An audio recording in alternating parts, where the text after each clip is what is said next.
As promised now, Saturday action with teams from the Northwest in our football programme.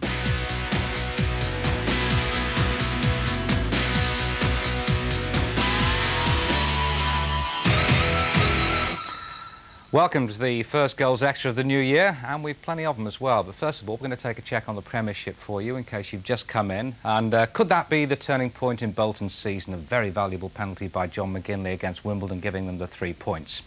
Everton won, Chelsea won, John Spencer putting Chelsea in front, David Unsworth equalising, Mark Hughes of Chelsea ex-Manchester United sent off for violent conduct. And for Manchester United, one has to say that represents 2 points lost rather than a point gained.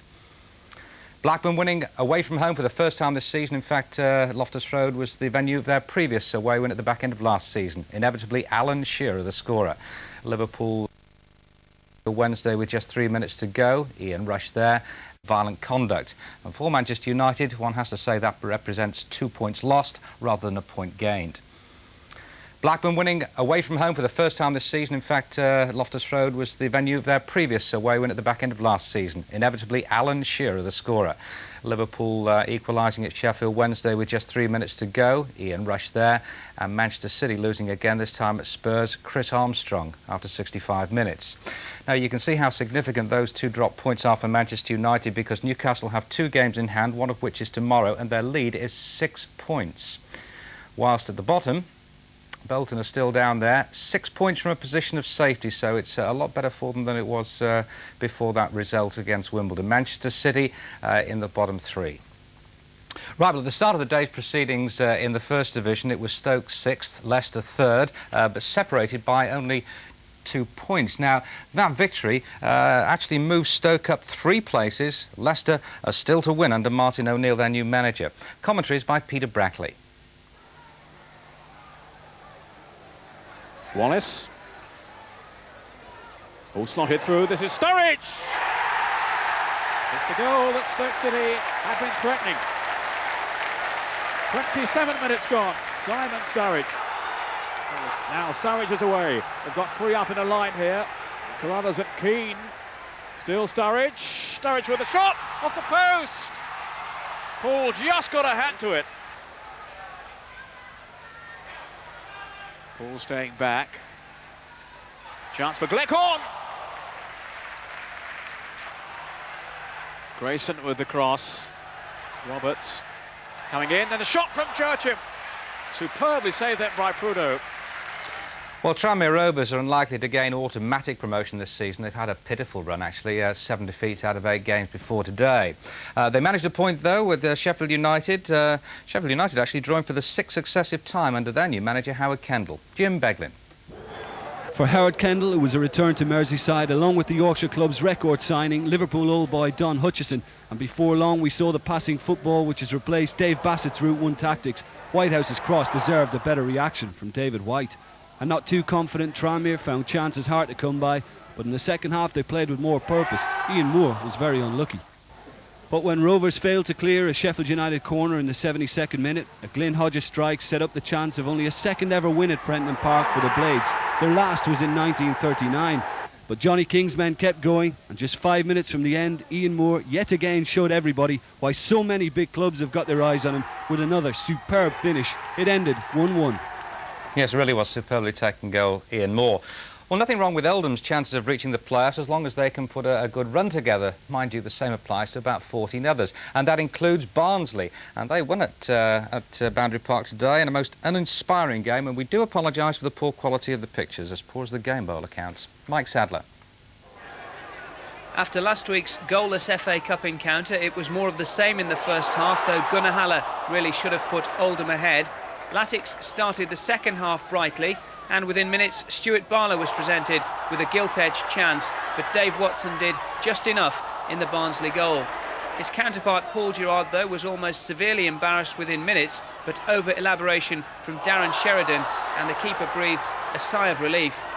Sadly, though, for Oldham, it was short-lived, those missed chances coming back to haunt them when Andy Payton punished them with the only goal of the game. Oldham fans will expect much, much better in this week's Cup replay. Port Vale fans will be happy enough. Another good away win for them. Martin Foyle and Tony Naylor at Millwall. Right, well, in the second division, Crewe's last away game just before Christmas, it was Bristol Rovers. Bristol City today, unfortunately, they had lost by 3 goals to 2.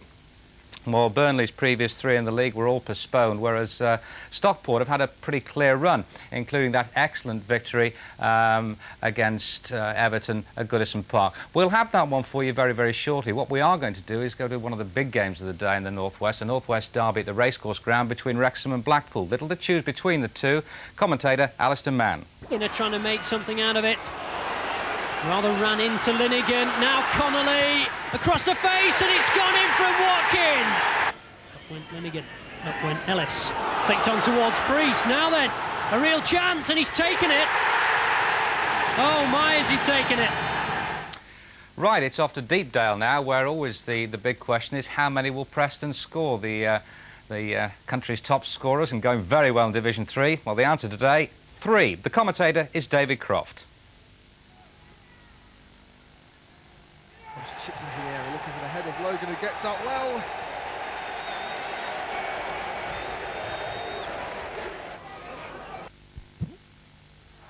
Oh, they all stopped in the Preston defence.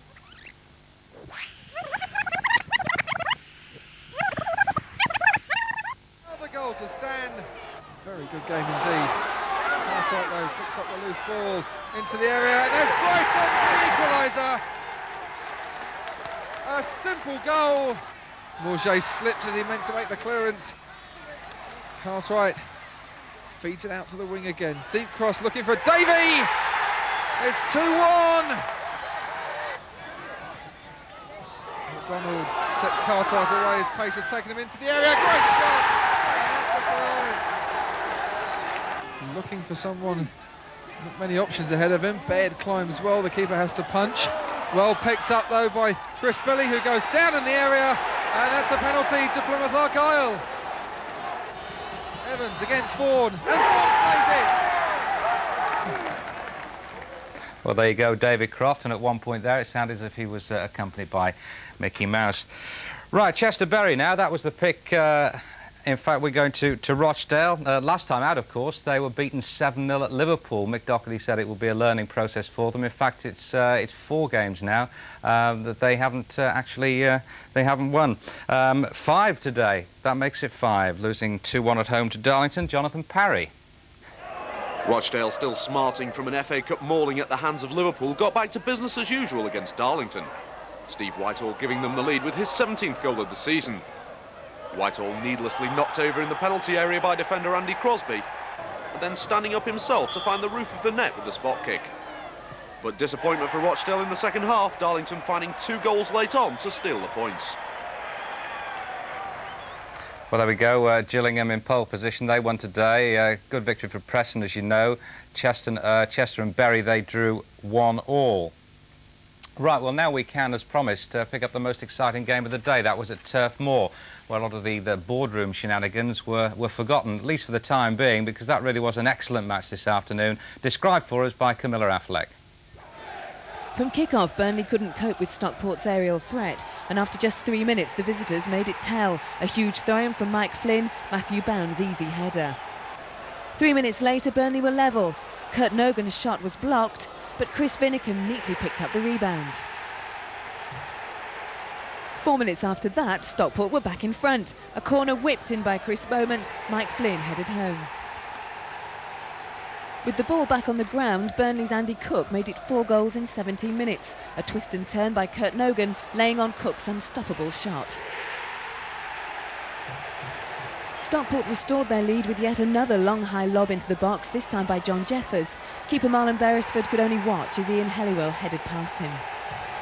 And there were more to come. Well, I'm sorry we're slightly out of order today, but the most important thing is to see the goal. So it's off to the Diva Stadium, Chester's first home game of the new year, drawing 1-1 with Bury. The reporter's Jim Beglin. After losing at Gillingham in midweek, it was important for Chester to respond with a good result against Bury, and Cyril Regis set them on their way in the 21st minute. Shortly after, the Shakers were again forced onto the back foot. This time Nicky Richardson was the supplier and Dave Rogers shaved the post. Then 3 minutes from the break, a Lenny John Rose challenge on Chris Priest was adjudged a bookable offence by the referee, and as it was the second, he had to go. After the restart, 10-man Bury hit back with a superbly taken debut goal for new signing Rob Matthews.